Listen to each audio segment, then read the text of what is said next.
Vous écoutez La Voix de l'Espérance, une émission qui vous apporte paix, joie, confiance et espérance.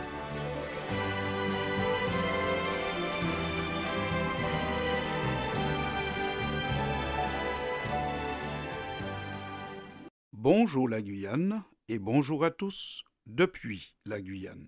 Ne refuse pas un bienfait à celui qui y a droit quand tu as le pouvoir de l'accorder. Ne dis pas à ton prochain « va et reviens, demain je te donnerai », alors que tu as de quoi lui donner. Ces deux préceptes qui déconseillent la procrastination que nous venons d'entendre sont tirés de la Bible. Plus précisément du livre des Proverbes au chapitre 3 au verset 27 et 28. Nous venons juste de commencer l'année et certainement avons-nous pris de nombreuses et bonnes résolutions. Malheureusement, certaines bonnes résolutions ne deviennent jamais du concret à cause de la procrastination. Je commencerai demain ou la semaine prochaine ou encore le mois prochain et l'année risque bien de se terminer sans qu'on ne commence. La procrastination peut être définie comme le fait de décider, pour aucune raison valable, de retarder de commencer ou de compléter une tâche ou une activité pour laquelle un engagement avait pourtant été pris. Et au lieu de faire ce qui est important, on fait à la place quelque chose de moindre importance, malgré les conséquences négatives qui découleront du fait de ne pas terminer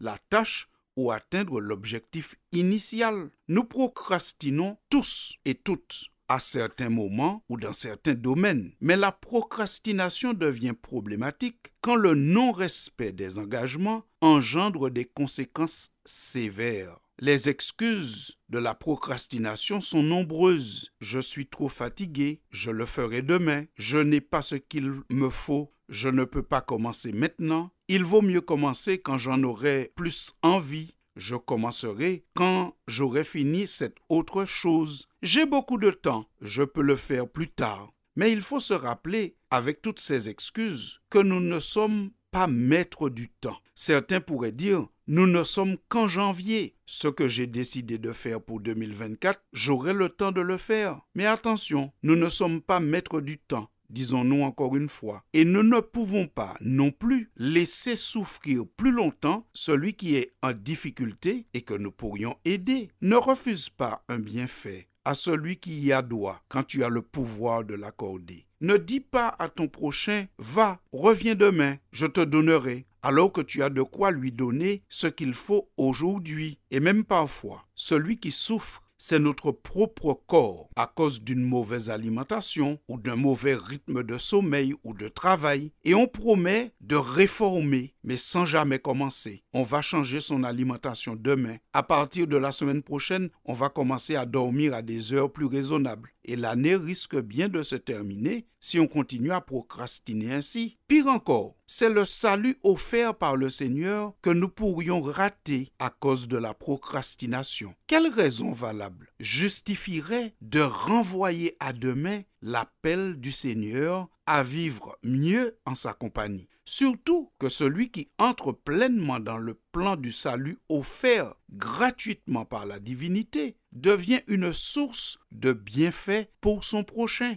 Quand on accepte Dieu, on devient forcément celui qui fait du bien à l'autre sans le renvoyer à demain.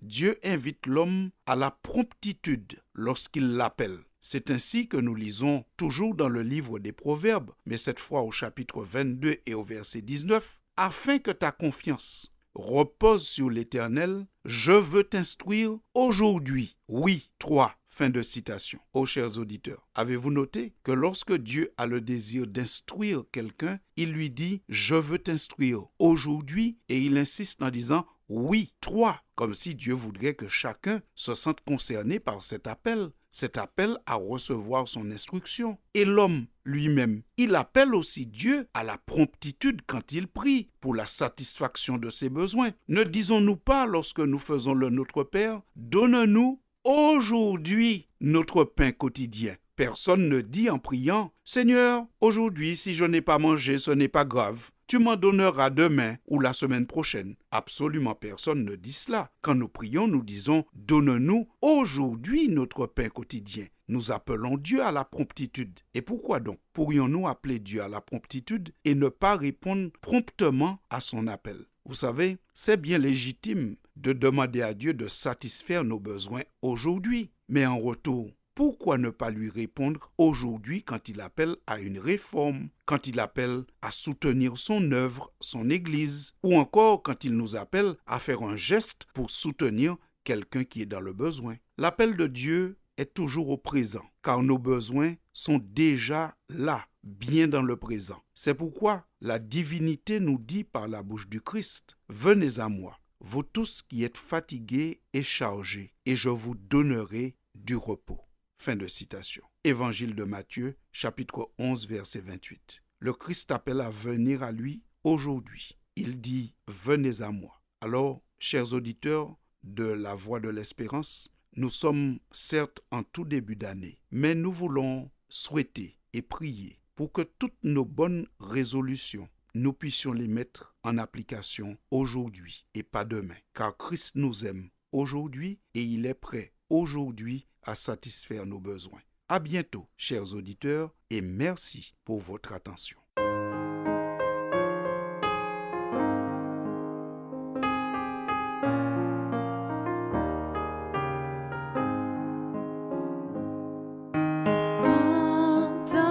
Jésus t'appelle, viens au pécheur, il t'attend.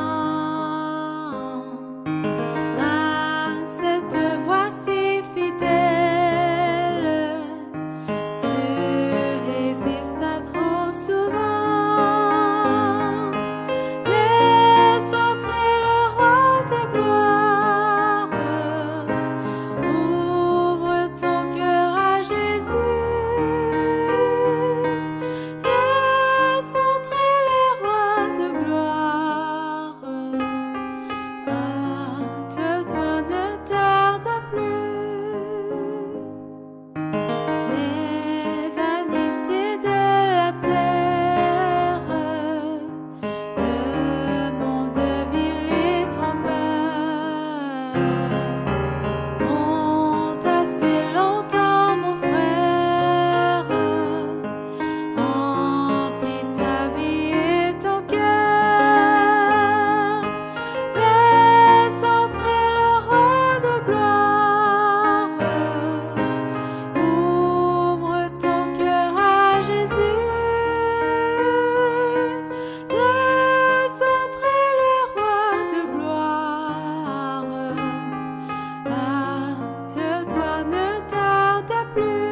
Jésus frappe, il frappe encore. Ouvre à ton libérateur. Et pour toi luira l'aurore du véritable bonheur. Laisse entrer le roi de gloire. Ouvre ton cœur à Jésus. Laisse entrer le roi de gloire. Hâte-toi, ne tarde plus. C'était La Voix de l'Espérance, une émission préparée par l'Église adventiste du 7e jour. Si vous désirez avoir une copie de la causerie d'aujourd'hui, demandez-la. Elle vous sera donnée gracieusement. Écrivez à La Voix de l'Espérance, boîte postale 169 97 324, Cayenne, CEDEX, ou téléphonez au 0594 25 64 26. Merci chers auditeurs et à bientôt.